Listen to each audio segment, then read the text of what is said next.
All right, everyone. So unfortunately, the school computer does not have a screen record on the desktop. So I am just going to record the screen through my cell phone. So hopefully you'll be able to see it okay.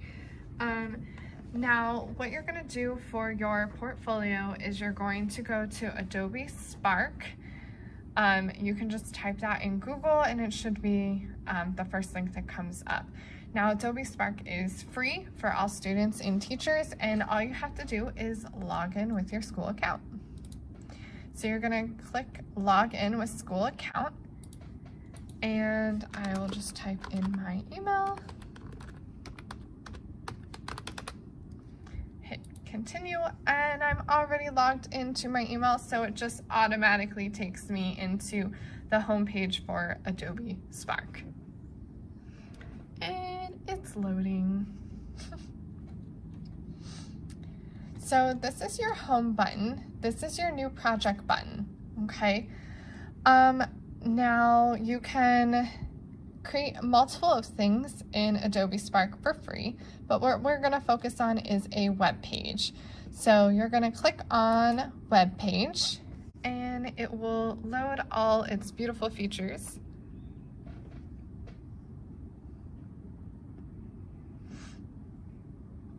And you'll see that it says add a title and a subtitle.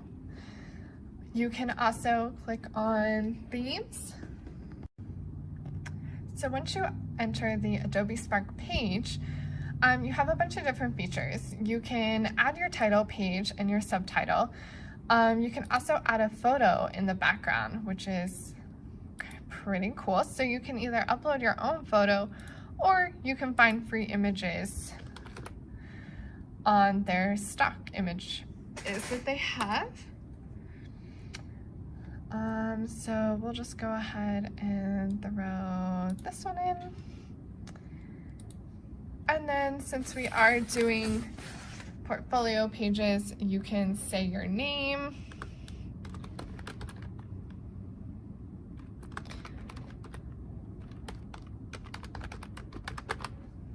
And just kind of call it your portfolio page, R3 or 4. I accidentally put a 4. And you can kind of just keep it nice and simple, fresh and clean. You can also change the themes and text. So you can click on these and you can get different types of fonts. Themes, they also have light, medium, and dark, so the background of your page and what that will be when there's not an image. That one kind of blurred out the colors in that image. I don't think I really like that. Anyway, I'll just go back to this first one. So then as you scroll down, you'll see that these features pop up. So you have the options to do a photo, a text button or entry, to add a button link, so to link to something else, video, photo grid, a glide slideshow, meaning that the slideshow as you move your mouse will actually move up on the screen, or a split layout, which will take two things and put them side by side.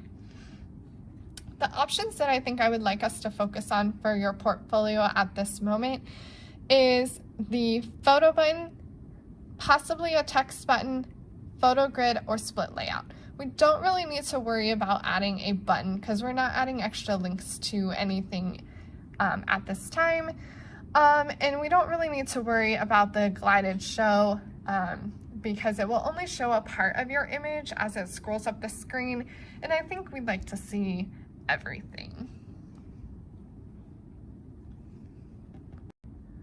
All right, so once you get your photos of your artwork saved onto your desktop, you can then start to lay them out on your page. So I think I might start with a split layout, and then you can select the image here, and you'll upload your own work here. And then on this side, you can either add another photo or you can add text.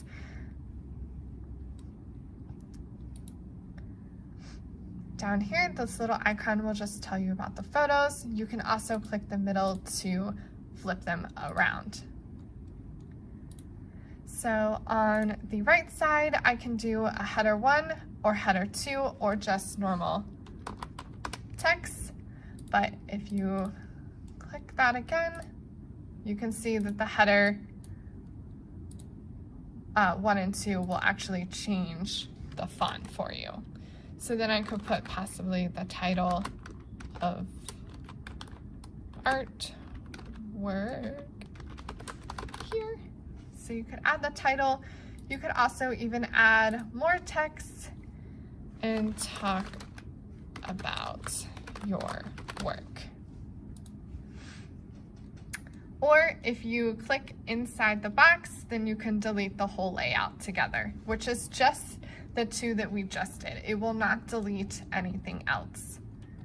Okay. Now the only thing is you can't rearrange, so I can't drag this above something else, but I can click the add button and add another image here. I can also add a caption at the bottom here to describe what you are looking at.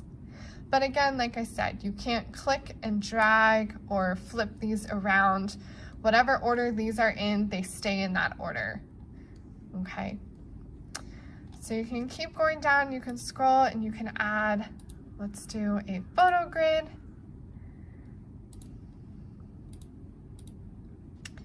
So you can click a number of photos and it will grid them together on its own.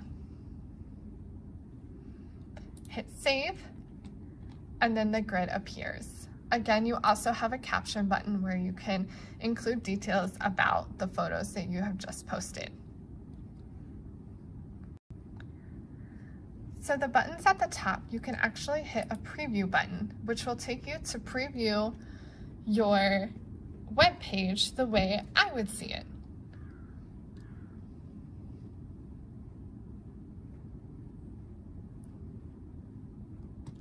Then you can click exit to get back to your edit page. Present is just a play button, and it kind of presents it in almost like a slideshow manner. And you can hit escape or the exit button to escape that. To share, you can publish and share your link. So in order to share your link with me or your web page, you do have to publish first. So make sure that you click publish and share link before you link me to your portfolio page, okay? You can also do a turn into canvas, and this is a great feature. So if you just click turn into canvas, it will basically sync the two so that your web page will actually appear in Canvas and I'll be able to see it. You'll click your course, assignment, and so on. I'm not going to do that because it will then put it into one of the courses. All right, you can also send it to your Google Drive and you can invite other people to view it.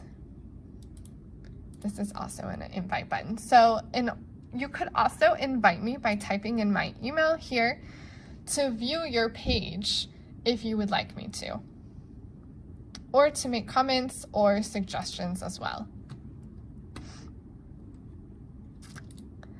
This button here is a back and undo button,